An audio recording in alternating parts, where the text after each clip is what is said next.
together. Thank you. Bring it together. Fight on while we bring it together. Oh, right, you guys go to school together. Thank you. He's a senior. How much you want to bet on the phone? It's a lot of sturdy, so very good bets. Like you're gonna lose either way.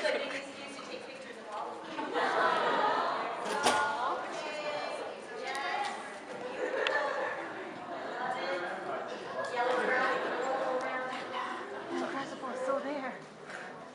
It's dangerous now. Okay, great. All right, so good afternoon, Asian Americans and Pacific Islanders. How y'all doing? Yes? Allies in the community, to each other. I'm thrilled to see all of you here today, especially if you're sticking it out over a really, really long day. I don't want to talk to you. No, stop calling. What is that? Right? Hey, don't they know we're doing a keynote right now? Stop calling. Good. Okay. All right, let's get this up here. All right, so it's a conversation, right? And I would love to stay in conversation with any of you that like to be in conversation after this is done or while this is happening, right? You can throw up questions if you have a thought bubble, anything. But there's all my contact info, spendicker at harveymudd.college.edu, hmc.edu. You can find me on Facebook, Sumi Pendicker. Twitter, at Simone L. Pendicker. You can feel free to live. Any tweetering or twattering happening here? Good. Good stuff. Feel free to live tweet if you'd like. All right, so who's here? Wow, who have we got left in the room at this point? How many of you are current college students? Awesome. High school students? Any high school students left? Thank you. Yes. Mad props right there. Assalamu alaikum, sister. Nice to see you. All right. Are there middle schoolers here too? That would be pretty awesome, right? You're just claiming it. That's good. That's good. That's good. How about anybody who is not currently a student, who's maybe a grad student or a working professional? All right. Yes. Yes. Because the learning actually never ends, right? The commitment to the community never ends, and the learning never ends. And that's a great thing. I want to give some shout outs, right? So, Claremont Colleges. All right. Harvey Mudd, Scripps, Pomona, Claremont McKenna. Who am I missing? I'm missing Pitzer, thank you. Hello, Pitzer. There's 5, it's hard, you know. What about University of Southern California?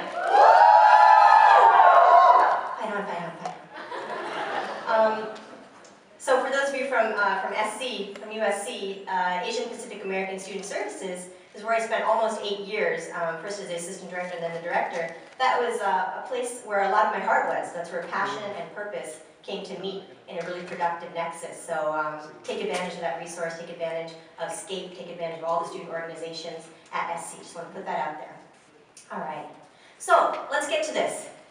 Fundamentally, Asian Americans are made, not born, generally. Right? We can all check a box the second we're born, you know, if you have that skill, right? But we're made, and Frank Wu talks about that. Frank Chin also talks about that. And over the course of today, over the course of the classes you've been taking or the communities you've been engaging with, you've been thinking, hopefully, about what it means to be an Asian American Pacific Islander. And just for the sake of keeping this short, I'm going to say APA, right? So, if we are made and not born, that's a journey. And it's hopefully a never-ending journey. And so I want to share with you a little bit of my journey, because if we're going to be in conversation, I'd like you to know a little bit about me, and hopefully I'll get to know a little bit about you later on. And to tell you a little bit about myself, I'm a woman, I'm brown, I'm loud, I'm a feminist, I'm a leftist, I'm an atheist, what else am I? I'm a mom, and my baby's turning 1 in 2 weeks, yeah. Yay! Yay for many Asian Americans, yeah. I'm a partner, I'm a sister, I'm a wife, I'm a hugger. I'm really good at that. I am, right? So let me tell you, our middle schooler is also really good at hugging. So let me tell you a little bit about my story. So, roots, right? You can't have branches if you don't have roots. Roots to branches. Those of you at SC know that. They're going to be mad at me because I'm moving too much. I'm bad. That was like a really bad moonwalk right there. Right? Roots. So I wanted to show you this, right? We all come from somewhere. How many of you identify second gen? Your parents immigrated here. Okay, that's a big chunk of the room. Any first gen in the room? First gen, 1.5? Holding it down? Okay, what about third gen? Okay? Fourth? Yes. Fifth? Anybody after fifth? Okay, fifth, holding it down. Good job. Who's the fifth gen over there? Where were you? Get it, Sandy. There you go. Nice. Nice. Right, so we all come from somewhere, and this is where my family comes from. We come from a pretty small village in South India, in the state of Karnataka. In fact, there's my dad. That's the mid-1950s. They're very, very serious. I feel like all old Asian family portraits are very serious. That's the way it was, right? And coming from that background, upper middle class, landowners, privileged, wealthy, all those kinds of things. My dad comes from a family of 8 boys. My mom comes from a family of 6 girls. They went on some really interesting journeys. They came from fairly non-traditional families at the time in terms of the way that they thought about the world, which is why my parents ended up in the States. My dad got here and he was an undergraduate student. You can see that's the 1970s because of my dad's hair. That's me and my mom. And often, our parents obviously are our first source of knowledge. Whether or not we choose to accept that knowledge is a whole different conundrum, right? But in my case, my parents have been a huge source of knowledge and pride and love and support and challenge. So I wanted to kind of put that out there, right? That these roots transform into branches and they take us on a journey. And so my family was a beneficiary of that Hart-Celler 1965 Immigration Act, right? An act, of course, which was designed to create a community that was artificial, right? It didn't call on every Asian person to come into this golden land of opportunity. It called on Asians who could fulfill a certain need that the US had at the time, and my dad could. They didn't quite know at the time that he was a Marxist. Whoops! We got you, America! Right? But that's where you go. I brought this out just because all of us have embarrassing pictures, don't lie. Right, there's the 80s, yeah, those are Bermuda shorts, those are plastic glasses. But to show you too that the communities we come from, our experiences, right, these are, shape us immensely. I'm super close to my parents, still talk to them every day. I'm 37 years old, I'm probably almost 20 years older than some of you guys. It's so painful to think about, right? But these experiences shaped us, having that structure support on a lot of levels, and I claim it and I own it, right? I own that privilege that I had. Enabled me to figure out certain things about myself. Growing up in the Midwest, maybe from the Midwest originally? Good, 2 of you, yes! We're gonna claim it. Where in the Midwest are you from? Ohio? Oh, wow. Make a connection. Make a connection, find each other. This may be a love connection, we don't know yet. We don't know yet, right? Who knows what'll come out of APAC 2014? They're waving at me, go, good, okay. So, we're here in the 80s, right? And I'm from Evanston, Illinois. It's a pretty much black and white town, African American and white. And so growing up in that context, I did a lot of thinking, sometimes consciously, sometimes unconsciously, about who I was. And you really kind of have 2 paths, right? You can choose a path of opposition, what I am not, or you can choose a path of what I am. And we go between those 2 paths all the time. Regardless of where you are, you can be college students, grad students, all those kinds of things. But growing up in a fairly black and white town, I definitely thought a lot about that. I clearly was not certain things, but what was I? And those questions definitely drove a lot of my own sets of inquiry over the coming years. So I went to Northwestern in the Midwest, right? Evanston, Illinois, stayed 3 miles from my parents. It's crazy. It's crazy, right? But like they told you in my little intro, I was a double major in history and women's studies. Any women's studies majors here? Woo! Gender studies, queer studies, etc. Yay. Yay. Right? Because when you take those kinds of classes, right, anything, how many Asian American studies? Minors, majors, ethnic studies, Latino Chicano studies, African indigenous studies, etc., etc., etc. Even have you taken a sociology class? Right? Because you know it, right? The minute your lenses get opened, it's hard to close them again. Your thought processes start to change. The way you look at the world changes. The way you think about power and structures of oppression start to change. And hopefully the tools that you gain to challenge those structures of oppression also change, right? So this was really powerful for me, because at the same time that I was taking these incredible courses in women's studies and in history, and I was minoring in Spanish, at the same time we were engaged in the struggle for Asian American studies at my alma mater, at my undergrad alma mater. So I was taking what was happening in the classroom, right? We talk about praxis all the time. And if we're not talking about praxis, we should be talking about praxis, right? And I was applying it in the struggle. And that was fundamentally life-changing for me. How many of you are involved in any kind of activism on your campuses, in your communities, anything right now? Anything. Any kind of activism.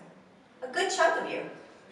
Now that could be a range, right? That could be involved in, let's say, a struggle for a resource center. It could be involved in writing letters to senators or congresspeople. It could be involved in food justice, working with local farmers. It could be a huge range of things. But this was really important for me to basically be able to say on a college campus that we have a claim to our education.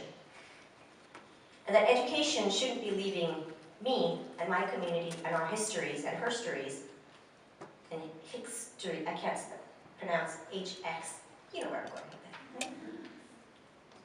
Shouldn't be leaving us out.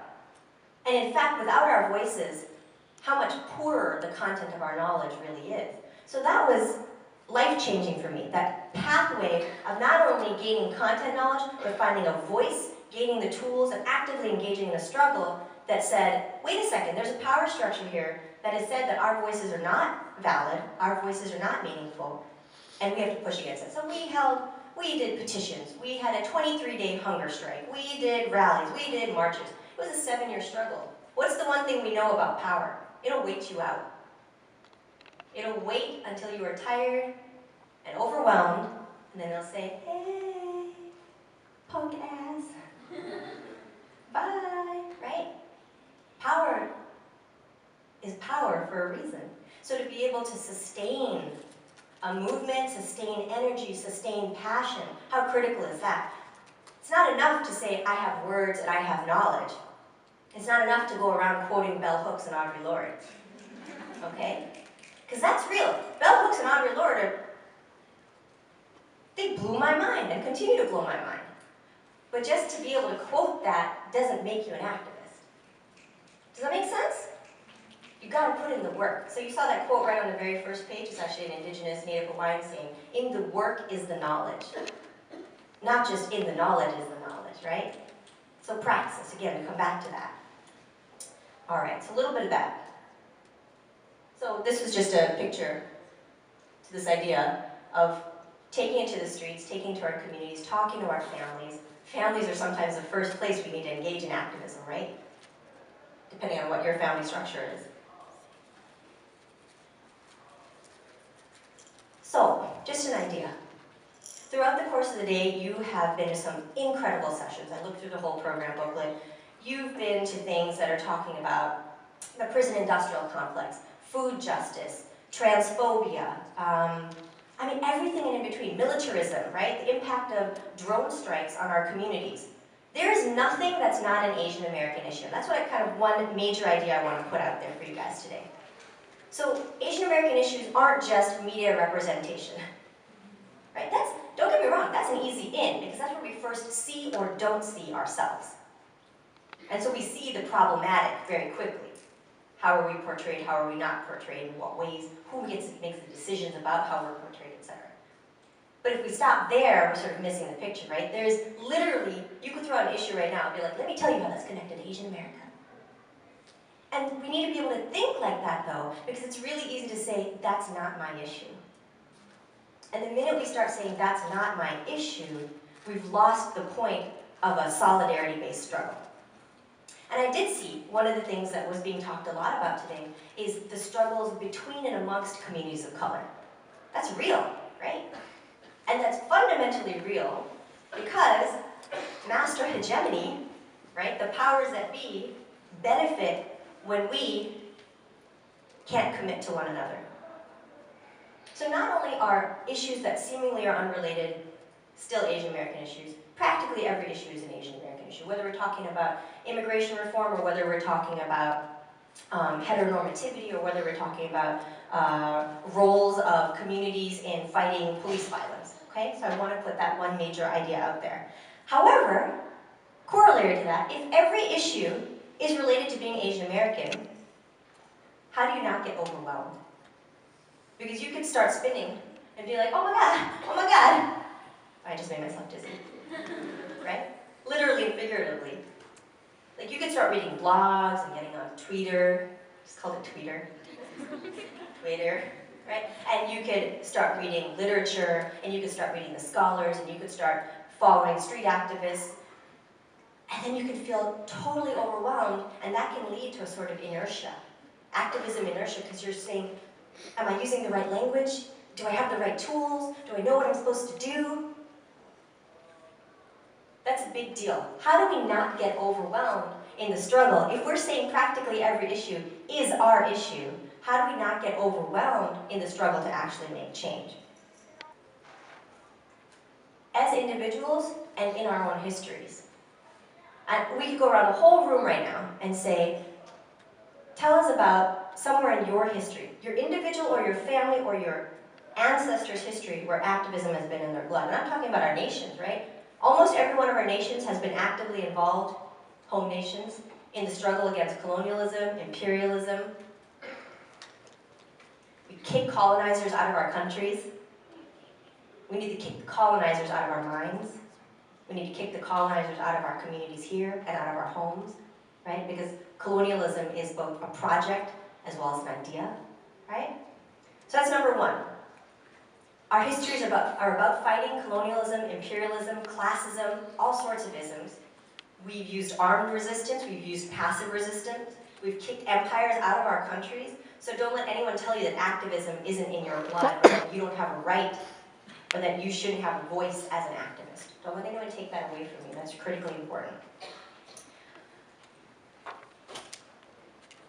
Let me give this to you too.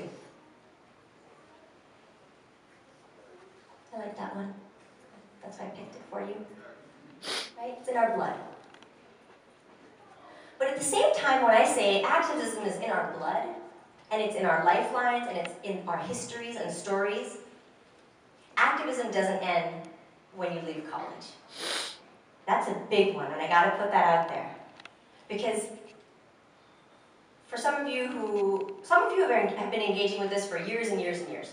And you've been involved in the streets and in your communities and in your homes and in youth organizations and in religious organizations, all kinds of things.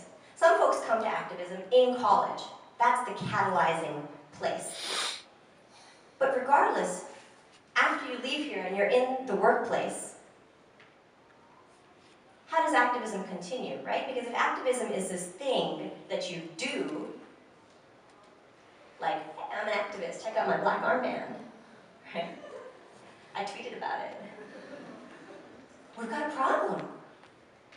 Because again, I talked earlier about how power will wait you out. Power thrives on the yelling and the screaming, and then the fizzling out, too. So this is huge, right? If we know that we have it in our histories, and we know that domination and hegemony will try to silence that, how do we, in fact, continue to be activists in every sphere? How many of you are thinking about careers as full-time activists? Okay, good. Good on you. You don't have to raise your hand. That's not like a forced prompt or anything. So a few of you are. And the vast majority of you, except for the 3 of you who did raise your hand, are not. And that is okay. I need to put that out there. Because the one thing that I wouldn't want anyone to feel is that if I can't be a full-time activist, I can't be an activist at all. That's problematic to me. So how do we actually take the activist mindset and the tools that you've gained through your struggles, through your knowledge, through your work, through your reading, through your engaging with each other and with community, right? To every sphere. So how many of you think about a career in healthcare, law, finance? Anybody? No? Not thinking about careers at all? All right, some of you. Education. Anybody think about a career in education? Good. Talk to me. It's a beautiful thing. It's a beautiful thing, right? And we are damn lucky. Educators, we're lucky. We get to do this for a living.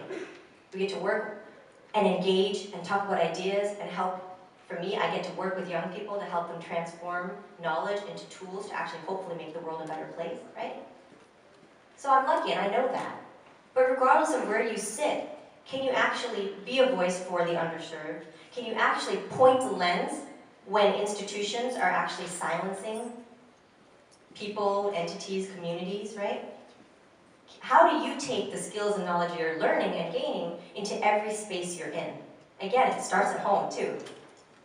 Because home is often where we see the worst forms of racism, homophobia, transphobia, all sorts of things, right? Bigotry of all forms. It's a great place to actually practice any of these skills. So I want to put that out there. Activism can happen wherever you are. Hopefully you're all out in the streets, right? But it can happen wherever you are. Number two, though, if it has to happen wherever you are, it has to be authentic to you. Your activism has to be authentic to you.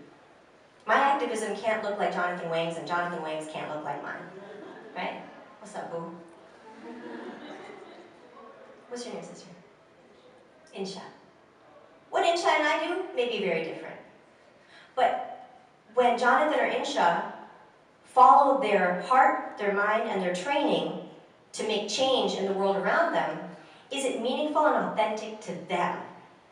Because that is one of those keys to actually sustaining it. Knowing that we have the history, knowing that power will push back on you, knowing that you can maintain your activism over the lifespan, but also knowing that it has to be authentic to you is critical to actually doing this as a life project.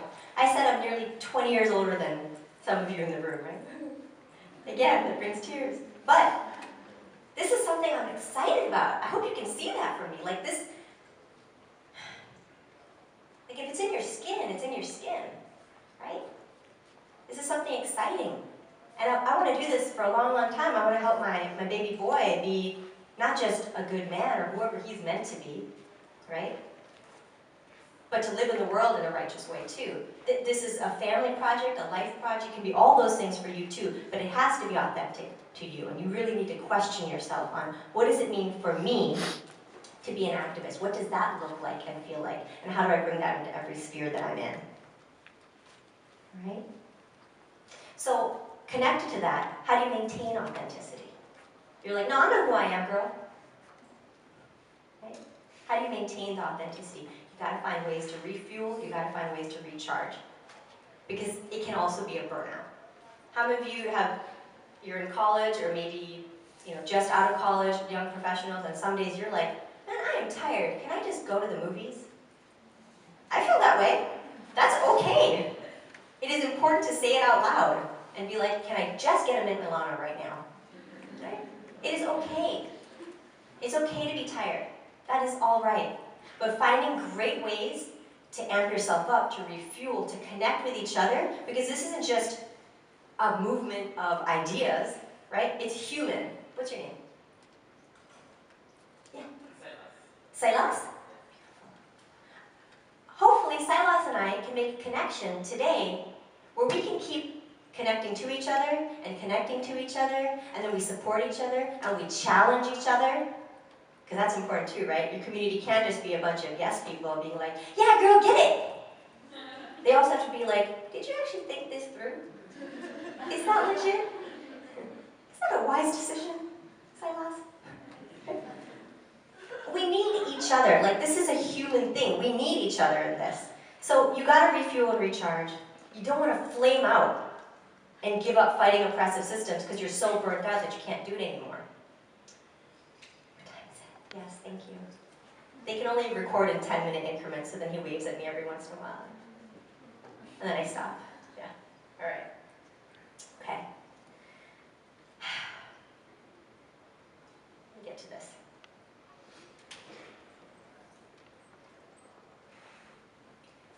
We've got all these points that I just talked to you about.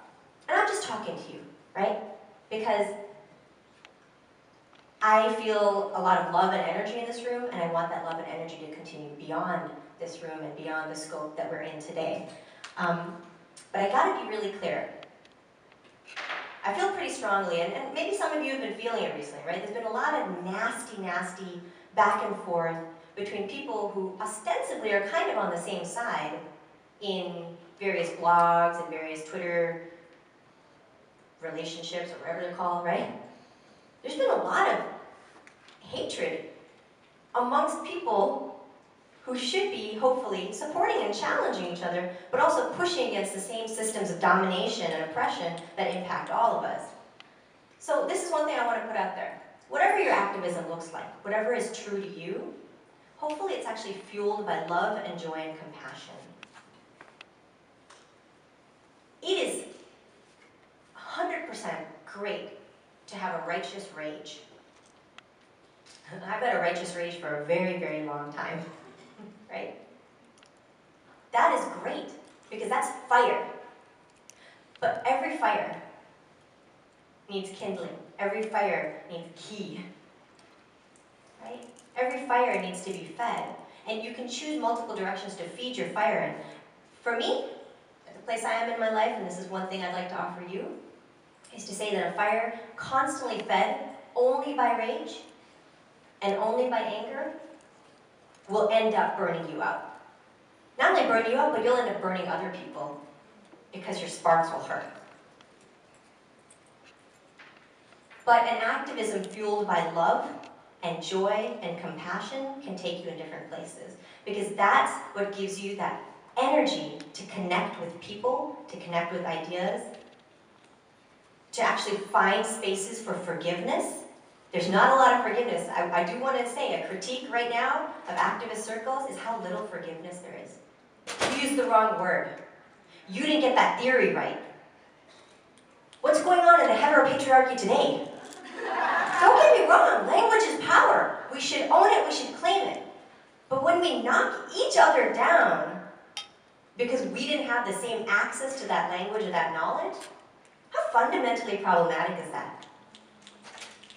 How in fact are we enforcing the same systems that we are attempting to critique? That's just fucked up, right? Fundamentally. So I do want to put that out there. If you want activism to be part of your life project, if you want change to be a part of your life project, the way to do it, this is my feeling, is to sustain it on love and compassion, and to find joy in it, to laugh and eat those mint Milanos, and to build spirited connections and kinship with brothers and sisters in what we want to call the movement, whatever the movement is that we define, right? Any questions so far? How are we doing? Y'all okay? Yeah, feeling good? Okay. So I don't want to overload you. You guys have had a full day. I just wanted to bring up these 4 or 5 key points that for me have helped me sustain as an activist, as an educator, as a researcher, as a scholar, as a wife, as a mom, right? These things are important. You're going to go on, many of you, to have families of your own. You'll hopefully be teaching them what it means to be an activist based in love and compassion and knowledge and wisdom over the next coming years. Don't worry, I'm not trying to pressure you like, get married, it's okay, okay. I'm not doing that, don't worry. If you talk to me one-on-one, I'll do that. No, I'm just kidding. I'm totally messing with you, right? I'll give you guys this. I wanted to put those up there, because I know it's a long day, and I know this has been a lot, but I did want to put those up there one last time. There is no issue that is not our issue. Anything that is human is our issue, but anything that relates to oppression, discrimination, hegemony, all of those things impact us. And you can find an angle into it. We have the blood of revolution in our veins, our countries, our peoples, our histories. Now don't get me wrong, this is not to take away the very, very fair critique of how our own peoples have enforced rigid systems of control and hateful, horrible things. But I want to acknowledge that we do have that history, when that history is so easily elided and erased and taken away from us. It's a life work, right? So regardless if you're going to go sit in, you're going to go work at a shop, you're going to go work in a hospital, you're going to go work at an iBanking firm, whatever it is, you want to be able to take your spirit and your heart to wherever you go. Don't shut it off, right? And that's when I was talking about authenticity, because that means you're taking you, who you are, into every sphere. You don't change fundamentally who you are just because you're in the workplace here and at home here and with your homies over here. Now, some of your mannerisms may change, right? we navigate multiple complex worlds, we code switch all the time. But the core goes with you. You gotta refuel and recharge, find ways to build your spirit back up. Orient your rage, find a direction for it, and surround yourself with a community of support and challenge. Right? You don't want to go this alone. It's tough work. It can be tiring. And when you hear about the overwhelming level of oppression in so many of our communities, it can be heartbreaking. It is heartbreaking. So we have to be able to be there for each other's joy and each other's tears. I do feel that way. So that's what I offer for you. That's from my own journey. That's why I started off with family, because that's part of my journey. But from my own journey over the last 20 plus years, this is where I've come. And maybe if I did this talk 10 years from now, I'd be saying something different. I'd be like, get the guns! I don't know. Who knows, right? JK. But right now, this is where I'm at. This is where I'd love for you to be thinking about and taking all this knowledge. And it's not a bullet point, but I gotta reiterate it. If we use language and theory to shut each other down, we have lost part of our mission. That's important, and I want to get that out there. Language and theory is very important, and I'm grateful to have an ability to play with it, because playing with it is playing with power, right? But we don't want to leverage that against one another, particularly when we're trying to be in community. So I'm going to leave you with one last quote, not mine, the great abolitionist orator and women's rights activist Frederick Douglass. And I want to read that one to you and just kind of take it in. If you want to, just close your eyes for a second. It's been a long day, and just kind of absorb this. If there is no struggle, there is no progress.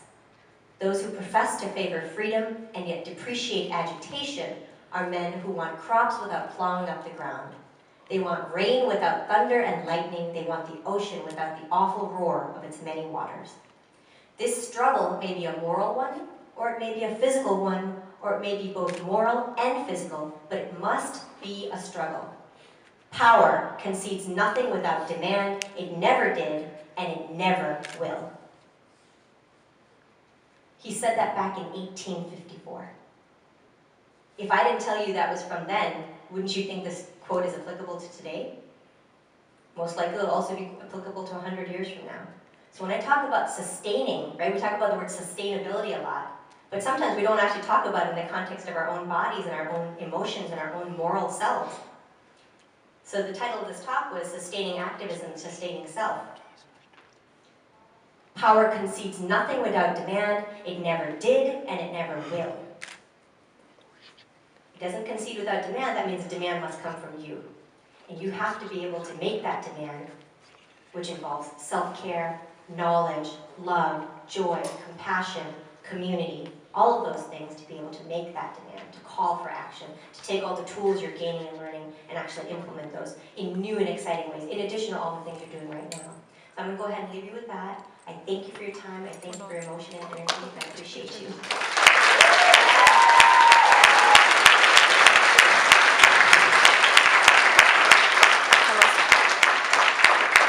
I do have cards up here. If you want them, come grab them. Stay in touch with me. Of course, you have all my other contact info, so I'll look forward to a bunch of friend requests, hopefully, or hate mail, whatever. Thanks, guys.